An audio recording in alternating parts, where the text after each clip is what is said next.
भारतीय सेना की दो महिलाएं पूरे पाकिस्तान में ट्रेंड कर रही हैं, क्योंकि पहली बार भारतीय सेना के इतिहास में ऐसी प्रेस कॉन्फ्रेंस हुई है जिसमें इंडियन आर्मी की कर्नल और एयरफोर्स की विंग कमांडर आई हैं विदेश सचिव के साथ, और उन्होंने बताया है कि कैसे ऑपरेशन सिंदूर को अंजाम दिया गया, कैसे पहलगाम अटैक का बदला लिया गया और कैसे पीओके में घुसकर चुन चुनकर आतंक के ठिकानों को तबाह किया गया।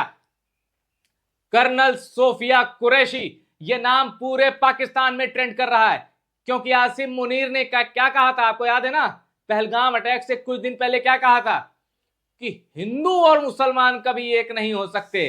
आज पाकिस्तान को एक मुस्लिम इंडियन कर्नल ने बताया है कि जो भारत पे हमला करेगा उसका अंजाम क्या होगा। और आपको मैं जल्दी से बता देता हूं कि आज सेना की प्रेस ब्रीफिंग जो सुबह 10:30 बजे हुई है, उसमें कर्नल सोफिया कुरैशी और विंग कमांडर व्योमिका सिंह ने क्या डिटेल बताई है। उन्होंने बताया है कि कैसे पीओके में घुसकर भारत ने ऑपरेशन सिंदूर को एग्जीक्यूट किया है। तो चलिए जल्दी से मैं आपको पूरी डिटेल बता देता हूं। ये तो मैंने आपको बता दिया कि कर्नल सोफिया कुरैशी हैं ये इंडियन आर्मी की, और ये है wing commander Vyomika Singh Indian air force की। अब चलिए आगे देखिए क्या क्या इन्होंने बताया है। कर्नल सोफिया कुरैशी और विंग कमांडर व्योमिका सिंह की जो पीसी हुई है, जो प्रेस ब्रीफिंग हुई है, दुनिया को पूरी धुंधली तस्वीर क्लियर कर दी है। अब कोई संशय नहीं है पूरी दुनिया को। क्यों? क्योंकि इंडियन आर्मी, इंडियन सोल्जर और इंडियन एयरफोर्स, इंडियन नेवी, इनसे क्रेडिबल कोई नहीं है। और दुनिया के सबसे क्रेडिबल सोर्स ने पूरी दुनिया के सामने क्या कहा है, सुनिए। रात 1:05 से 1:30 के बीच ऑपरेशन हुआ, यानी ऑपरेशन सिंदूर, उसकी टाइमिंग सामने आ गई है। रात 1:05 से 1:30 के बीच पहलगाम में जिन निर्दोष पर्यटकों को मारा गया उसके लिए यह ऑपरेशन किया गया है। पाकिस्तान में 3 दशकों से आतंकवादियों का निर्माण हो रहा है। हमले के बाद भी यह सामने आया है। हमने पाकिस्तान और पीओके में 9 टारगेट को चुना था और इन्हें हमने तबाह कर दिया। यहां पर टेरर के जो लॉन्च पैड थे, ट्रेनिंग सेंटर थे, टारगेट थे, सब नेस्तनाबूद हो गए हैं। यानी पिन पॉइंट स्ट्राइक हुई है, प्रिसाइज स्ट्राइक हुई है। जहां हमला करना था वहीं हमला हुआ है, और इस हमले में मरने वाला एक एक शख्स आतंकी था या आतंक के नेटवर्क से जुड़ा था। हमने विश्वसनीय सूचनाओं, इंटेलिजेंस के आधार पर इन लक्ष्यों को चुना। ऑपरेशन के दौरान हमने ये निश्चित किया कि बेगुनाह लोगों और सिविलियन इंफ्रास्ट्रक्चर को नुकसान ना पहुंचे।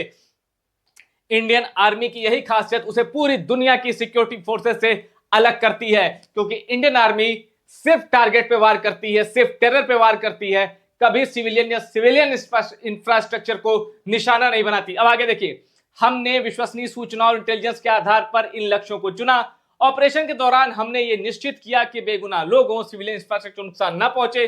पीओके में सबसे पहले सवाई नाला मुजफ्फराबाद में था। यह लश्कर का ट्रेनिंग सेंटर था। सोनमर्ग, गुलमर्ग और पहलगाम हमले के आतंकियों ने यही ट्रेनिंग ली थी। यानी सोनमर्ग, गुलमर्ग और पहलगाम के गुनाहगारों का द एंड हो चुका है, क्योंकि जहां से उन्होंने यह साजिश रची थी वो जगह अब इतिहास में भी नहीं मिलेगी, क्योंकि उस जगह को भारत के बारूद ने मिट्टी में मिला दिया है। मुजफ्फराबाद के ही सैयदाना बिलाल कैंप में आतंकियों को हथियार, विस्फोटक और जंगल सर्वाइवल की ट्रेनिंग दी गई। गुरपुर के कोटली में लश्कर का कैंप था। यहां पुंछ में 2023 में श्रद्धालुओं पर हुए हमले के आतंकी ट्रेंड हुए थे। पाकिस्तान में हमारा पहला टारगेट सियालकोट का सर्जल कैंप था। मार्च 2025 में पुलिस जवानों की हत्या करने वाले आतंकवादियों को यही ट्रेंड किया गया था। सियालकोट के महमूना जाया कैंप में हिजबुल का बहुत बड़ा कैंप है, हिजबुल मुजाहिदीन, उसका टेरर कैंप है। यहां यह कठुआ में आतंकवाद का नियंत्रण केंद्र था। पठानकोट हमला यही प्लान किया गया था। मरकज तैयबा मुरुदकी में टेररिस्ट कैंप है। अजमल कसाब और डेविड कोलमैन हेडली यही ट्रेंड हुए थे। डेविड कोलमैन हेडली जिस तक भारत के हाथ कभी भी पहुंच सकते हैं, और इसका हिसाब होना बाकी है। मरकज सुभान अल्लाह भावलपुर जैश का हेडक्वार्टर था। यहां आतंकवादियों का रिक्रूटमेंट होता था, उन्हें ट्रेनिंग जाती। जैश के बड़े अफसर यहां आते थे। किसी तरह की नागरिक क्षति की रिपोर्ट नहीं है। हमने रिहायशी इलाकों को निशाना नहीं बनाया है।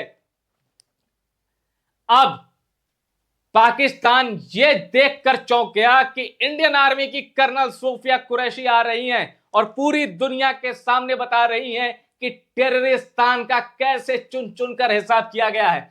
अब उसके बाद से सब ये सर्च कर रहे हैं कि भाई कर्नल सोफिया कुरैशी कौन है। तो एक जानकारी दे दूं मैं आपको, 35 साल की हैं कर्नल सोफिया कुरैशी। अब ये रहने वाली गुजरात की हैं। शिक्षा इनकी क्या है, बायोकेमिस्ट्री से पीजी है, पोस्ट ग्रेजुएट है। पति भी इनके सेना में है, मेजर हैं, ताजुद्दीन कुरैशी उनका नाम है।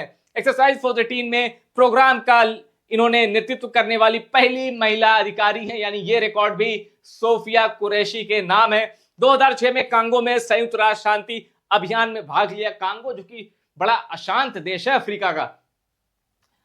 17 साल की उम्र में 1999 में शॉर्ट सर्विस कमीशन से सेना में शामिल हुई।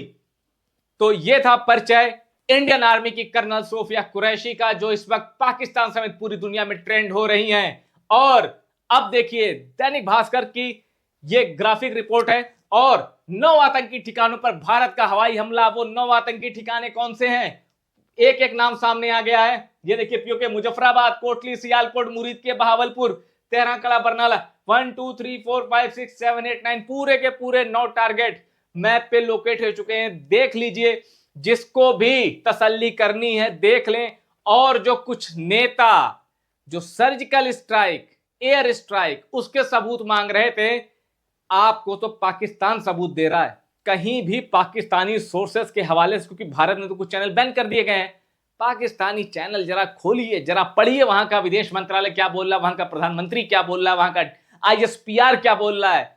सब मान रहे हैं भाई भारत ने घर में घुसकर मारा है, हमला किया है। उनकी प्रोपेगेंडा मशीनरी भी ऑन है, लेकिन वो ये मान रहे हैं कि भारत की सेना घुसी है, भारत की सेना ने पीओके में स्ट्राइक की है। और ये सबूत है कि शौर्य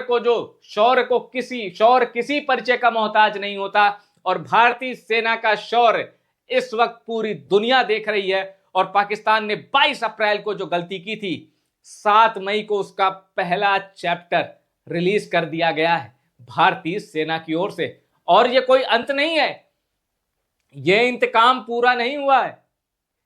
पहलगाम जो 22 अप्रैल को हुआ था, आप ये मत सोचिए कि 7 मई को जो हुआ वो पहलगाम से इंतकाम पूरा हो गया। ये पहली किश्त है और अभी आतंक पर और स्ट्राइक बाकी है।